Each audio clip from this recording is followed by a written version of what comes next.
أسماؤك الحسنى ملأنا جناني، من أي إعجاز وأي بيان. وسعت صفاتك ما تشاء بلاغة، وعلون فوق تخيل الإنسان. وأنا الفقير إليك فاغمرني غنى، يا واسعا بعطائه الرحمن. ضاقت بعبدك كل أرض رحبة، أنت اللطيف به ولطفك حاني.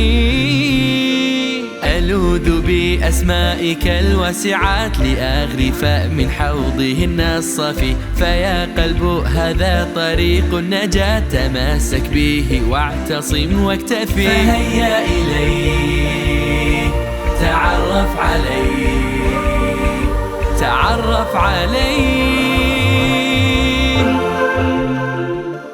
بسم الله والحمد لله والصلاة والسلام على رسول الله.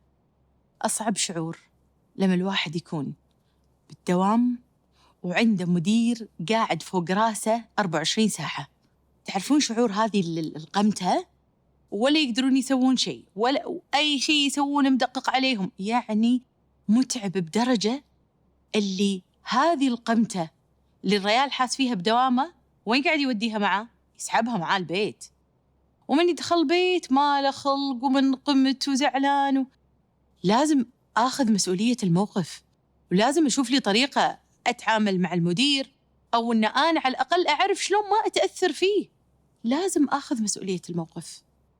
فقاعدتنا اليوم أخذ مسؤولية النفس، self responsibility، أن الواحد ياخذ مسؤولية أفعاله ويصير عنده القدرة على تحمل النتائج من الأفعال اللي هو قاعد يسويها.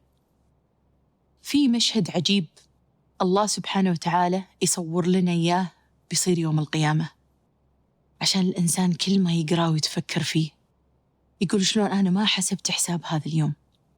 الله سبحانه وتعالى يقول: ولا تزر وازرة وزر أخرى، وإن تدع مثقلة إلى حملها لا يحمل منه شيء ولو كان ذا قربى، إنما تنذر الذين يخشون ربهم بالغيب وأقاموا الصلاة، ومن تزكى فإنما يتزكى لنفسه وإلى الله المصير.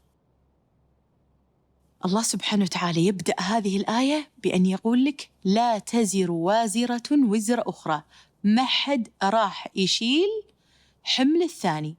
سيئتك ما راح تقطها على الثاني. يقول بس هو قال لي، بس أنا كنت مضطر أن أسوي كذي لأنه هو يعني وايد ضاغط علي. لا لا لا، ما راح السيئة اللي سويتها أنت اللي بتشيلها، ما حد راح يشيلها. ما حد راح يغير واقعك. ما تقدر تقول أنا والله كان ودي صراحة أصير أحسن بس ومش أسوي، هذا يعني هذا وضعنا في الدوام كل الناس كذي. لا، لا تزر وازرة وزر أخرى. وشوف الصورة هذه عاد يعني صدق أتخيلها كذي، ناس قاعدين شايلين أشياء كذي على ظهرهم. وإن تدعو مثقلة إلى حملها لا يحملهم منه شيء. يعني شايل واحد حمل ثقيل ويقول حق الناس تعالوا ما يخالف أحد يساعدني، ما حد يشيل منه ولا حد، ولو كان ذا قربى. حتى هلي ما يساعدوني. أمي ممكن أمي تشوفني بهذا الحال يوم القيامة شايلة وزر كثير، أبيها بس لو تخفف عني، يما بس اخذي عني شوية. ما حد ياخذ منك شيء. مؤلم المنظر. منو اللي يتأثر؟ إنما تنذر الذين يخشون ربهم بالغيب، اللي الله سبحانه وتعالى موجود في قلوبهم. عشان كذي دائما عندهم صحوة أنه قوم شيل مسؤولية نفسك، لا تنطر أحد يقول لك يلا صير أحسن، لا تلقي اللوم على غيرك. الله سبحانه وتعالى في قلبك، انطلق. يخشون ربهم بالغيب وأقاموا الصلاة، ومن تزكى فإنما يتزكى لنفسه. يعني الرد على مسؤوليتك. إذا زكيت نفسك، يعني إذا صرت أحسن، هو لك وأنت قاعد تتزكى لنفسك، فخذ مسؤولية نفسك وإلى الله المصير. بالأخير إذا ما خذيت هذه المسؤولية ترى بالأخير راح ترجع إلى الله سبحانه وتعالى، وراح نحاسب على كل تقصير في عدم أخذ مسؤوليتنا على نفسنا وعلى لوم الآخرين. ما حد راح يشيل من الثاني. واضحة. عشان كذي الله سبحانه وتعالى عرفنا على نفسه باسمه العليم، يعلم كل مسؤولية كل نفس. مهما تقول إن أنا من صدق كنت أبي، لا، لو من صدق كنت أبي كان سويت. الله أعلم بنيتك، الله سبحانه وتعالى أعلم بظروفك، يعلم حالك، يعلم ضعفك، يعلم قدرتك، يعلم كل شيء. فربي عليم لا يخفى عليه شيء في الأرض ولا في السماء. لو نروح حق الدراسات راح نلقى أن واحدة من الدراسات لقت أن في علاقة إيجابية بين مستوى تحمل مسؤولية النفس وما بين الشعور بالأمن. لأن الإنسان اللي متحمل نفسه وشايل نفسه راح يحس بالأمن، ما يحس إنه هو خايف أبي يمكن يجون ياخذون مني يمكن يصير هالشيء. لا، أنت شايل مسؤولية نفسك. إحنا الحين من بداية الحلقة ونقول تحمل مسؤولية نفسك، تحمل مسؤولية نفسك. إنزين شلون؟ يعني شلون أزيد هذا الشعور؟ شلون يصير شيء أبدي أنا أطبقه في حياتي؟ أولاً لازم أدرك أني أنا بروحي المسؤول عن نفسي، ولا أحد ثاني مسؤول عني. الله سبحانه وتعالى ماذا يقول؟ وكلهم آتيه يوم القيامة فردا. يعني ربعك، أهلك، بيتكم، ولا أحد راح يجي معاك، أنت بروحك شايل مسؤولية نفسك. 2، عشان الإنسان يصير عنده تحمل المسؤولية، إن لما يصير الأمر لازم يتخذ الخطوات المناسبة. وتدرون من قدوتنا في هذا الشيء؟ السيدة هاجر. السيدة هاجر زوجة سيدنا إبراهيم، لما سيدنا إبراهيم تركها في مكة بعد أمر الله سبحانه وتعالى بأن تكون في مكة، وبيدها رضيع وبروحها وماكو شيء، واد غير ذي زرع، تحوس بنفسها. الرضيع يبكي، يبي ماي، يبي ياكل، يبي يشرب، ماكو شيء. قعدت قالت خلاص نقعد نموت ونموت شهداء إن شاء الله؟ لا، سيدة هاجر ظلت وهي تدري إنه ما في أحد، تصعد الصفا وتدور، يمكن في أحد، يمكن في ماي. ترد تصعد المروة، كانوا مثل شي جبلين صغار رفعات، زين، وترد تصعد المروة، وبينهم مسافة حق اللي رايحين السعي. أصلاً إحنا عقب ما نخلص السعي نكون ميتين من التعب. تخيلوا هذه على يوع وعلى بروحة وعلى صحراء، إحنا مع تكييف وهذا، ورادة ورايحة ورادة، لأنها سعت وسوت اللي عليها. الله سبحانه وتعالى بعث ملك ليفتح زمزم ماي ليه يوم القيامة، ما راح ينضب.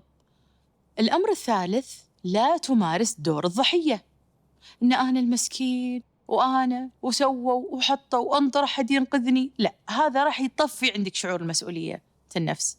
الأمر الرابع اللي يزيد عند الإنسان هذا الشعور، لا تختلق الأعذار، لا تجيب أعذار وهمية. لأن الله سبحانه وتعالى ماذا يقول؟ بل الإنسان على نفسه بصيرة ولو ألقى معاذيره. يعني لو مهما ألقيت من المعاذير، أنا ودي أسوي بس ما أقدر، بس ما ساعدوني، بس مضغوط، طبيعة بيتنا، أنا مشتهي أخطو الخطوة بس حسافة. يعني هذه المعاذير الإنسان هو قاعد يطلعها، والإنسان على نفسه بصير، يدري أن هذا العذر أصلاً مو صجي، بس قاعد يحطه شماعة. الأمر الخامس، إحنا مسؤولين أمام الله سبحانه وتعالى فيما أعطاني من نعم، من وقت، من عمر، من صحة. راح أسأل عن هذه الأشياء، واستشعاري لهذا الأمر يقوي شعور مسؤولية النفس. قصتنا اليوم قصة شاب نشأ في منزل عائلة غنية مرتاحة مادياً، عايش حياة ترف، حياة الأغنياء، ما بقى سفر، ما بقى بيوت، ما بقى شاليهات، ما بقى أغراض، ما بقى، يعني ما يطلب شيء إلا هو عنده. أي اليوم ويقول حق أبوه يبا أبي أتزوج، كان يقول له بس أنت ما تخرجت من الجامعة. قال له ما يخالف. قال له بس أنت ما عندك وظيفة، يعني منو يصرف على بيتك؟ قال يبا أنت. قال له شنو يعني أنت ريال بيت لازم أنت تصرف على نفسك. قال له أوكي خلاص عيل أنطر. فأول ما تخرج سيدة توظف وقال حق أبوه يلا ها توظفت يلا زواج. زين الحين تزوج، زين الحين في وايد مصاريف، هو من اليوم الأول تبدأ المصاريف. المهر طبعاً من الأبو، شهر العسل الأم قالت أنا علي شهر العسل كامل، وخلاص يعني. رجع من شهر العسل، إنزين يبا أنا الحين وين أسكن؟ قال له حاضر، عندك مكان، أنا عندي عمارة بهالمكان الفلاني، أخذ لك طابق منها اللي تبي. أوكي ممتاز، سكن ومرتاح ولا أجار ولا شيء ولا مسؤوليات. كل ما بيسافر، كل ما عنده شيء في مصرف كبير، كلم أبوه يبا والله ودنا نجدد، والله يبا ودنا كذي، والأبو ما يرد له شيء. ويا اليوم اللي حس الولد إنه كنا استضاجوا بالشقة اللي هم فيها، إنزين فدق على أبوه قال له يبا ما عندك مكان ثاني أكبر، يعني ما واحد من البيوت اللي عندك ولا شيء، إنه خلاص أحس إن أنا مستعد أنتقل إلى بيت. قال له والله ودي يا ولدي، بس للأسف أصلاً أنت دقيت بالوقت الصح، لأن أنا كنت بقول لك يا ريت إنك أنت تخلي الشقة، لأن العمارة اللي أنت فيها ببيعها. قال له يبا ليش؟ سماشر. قال له والله قاعدة أمر بضائقة مادية، وقاعدة أحاول شوية أبيع من العقار اللي عندي. قال له خلص ماكو مشكلة يبا، أنا أأجر يعني باللي عندي. فأجر، وأجر بمكان يعني غالي، لأنه هو يبي يعيش نفس العيشة اللي هو متعود عليها، مكان غالي ترف أغراض. بس استوعب إنه هو معاشه مال الدوام ما يكفي كل هالأشياء، هو كان كل الصرف من أبوه.